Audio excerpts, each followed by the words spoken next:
and come to Gilgit Library, which is behind me, to take back my trigonometry and algebra book, which I've just about finished reading, and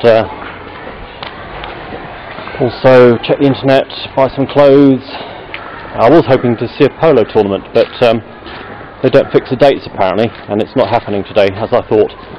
So I don't know why they don't fix the dates. What's going on there? Anyway, this is the library where Kathleen Jamie came when she wrote her book.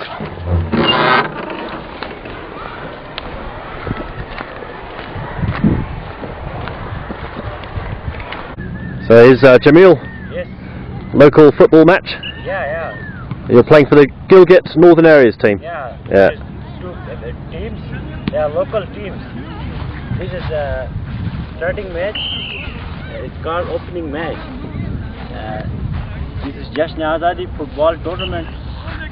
We are playing today. Actually 12 o'clock. 12 o'clock? Yeah. I thought it was 11 o'clock. Yeah, maybe. You've adjusted the time? Yes. Yeah. Not fixed time, huh? Yeah. Pakistani time. Pakistani time. Waiting for the players to arrive. Yeah.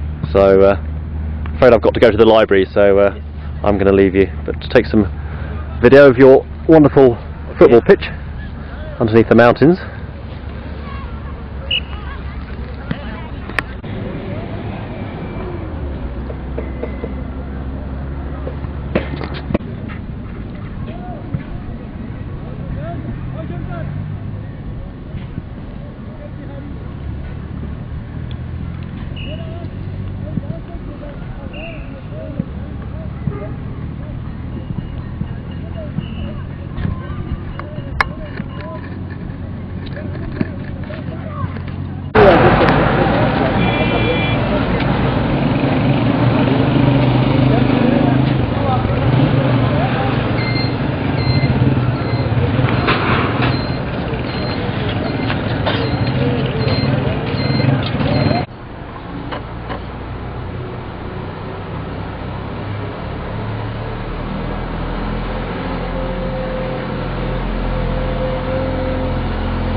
Wednesday, 17th of November, and it's another beautiful day in the Hunza Valley with Rakaposhi as ever resplendent above on this beautiful blue sky day. So I've come back up from Gilgit Gilgit back up to Karimabad, my 1,000 metre higher home. I've had a bit of a lazy start. It's now just after 10 o'clock in the morning, so got up about 9, done a load of laundry, so that's sitting around me. I'll show you everything, even my laundry. See, Michael Palin doesn't have to do his own laundry, I bet, but this one-man band does. So yeah, I've come back up here, and I've been vacillating all the while about whether spending the winter up here is a good idea or not. I mean, you see views like this and you think, woo, I can live on this, but then it gets cold, bloody cold at night, and you think, can I live on this? So there's a lot of vacillation going on, and I was just going to come up here for another 4 or 5 days, then retreat from the winter back to Gilgit, and then further south into Pakistan and India, away from the winter. But now I'm back up here.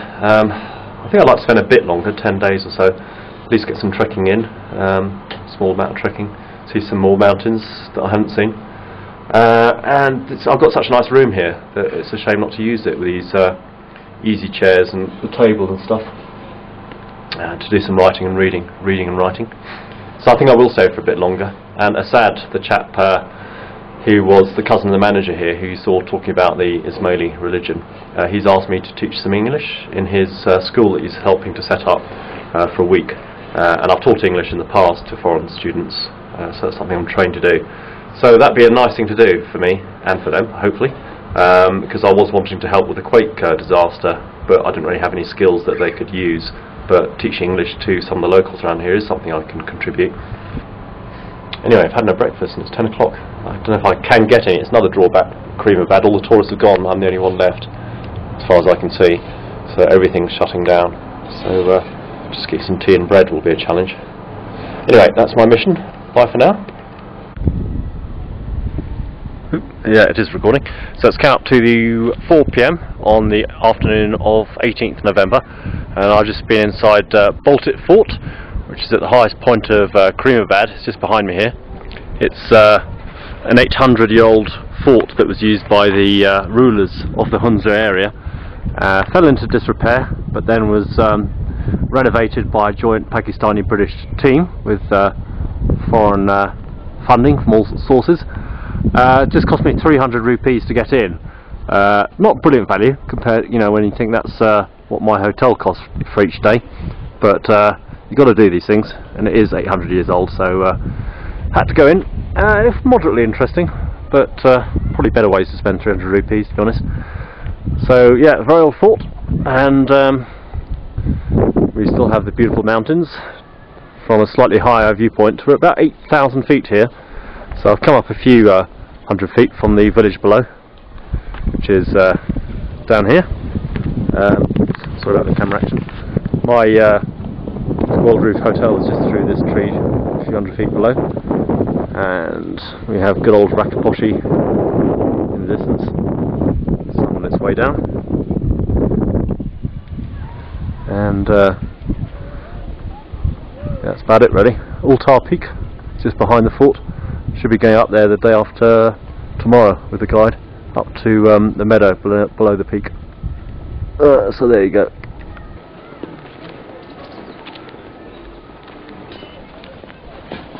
Assalamu alaikum.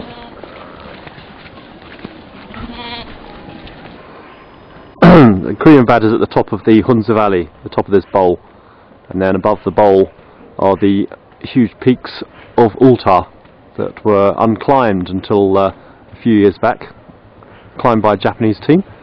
And I'm going to be hiking up to the Altar Meadow at the bottom of these peaks tomorrow with a guide, Ilyas. Many of the larger tracks around Karimabad are by these irrigation channels, which carry the water from the mountain rivers around the agricultural land to irrigate the trees and the crops. So many of these trees wouldn't be growing quite so prolifically without man's help. And there are some beautiful walks along these irrigation channels, such as this one here, on these raised banks which hold the water in. And then you have these walks on top of the banks amongst these huge and graceful poplar trees, which look rather dramatic against the clear blue skies that we seem to be having every day now in November. Apparently it's quite common in winter to get these cloudless blue skies. So it's making the cold temperatures all very bearable actually. I'm having quite a pleasant time here now. So here I am in the Durbar Hunza Hotel. It's very grand. I suppose you'd call it a luxury hotel. And as you can see, its restaurant is totally empty, apart from me. Must seat about 100 or so guests. I've been here for dinner a couple of times and it's been always empty, except for me. There's 3 floors, there's a big lounge downstairs, and don't seem to be any residents whatsoever. And there's these magnificent views of the mountains outside, which camera's exposure will allow you to see in a second. There you go. Good old Rakaposhi up there. And then the Gilgit, or Indus River as it becomes later, down below. I think there's a film, wasn't there, called The Shining, about some chap who went up into the mountains to write a book. Some people say I look a bit like Jack Nicholson.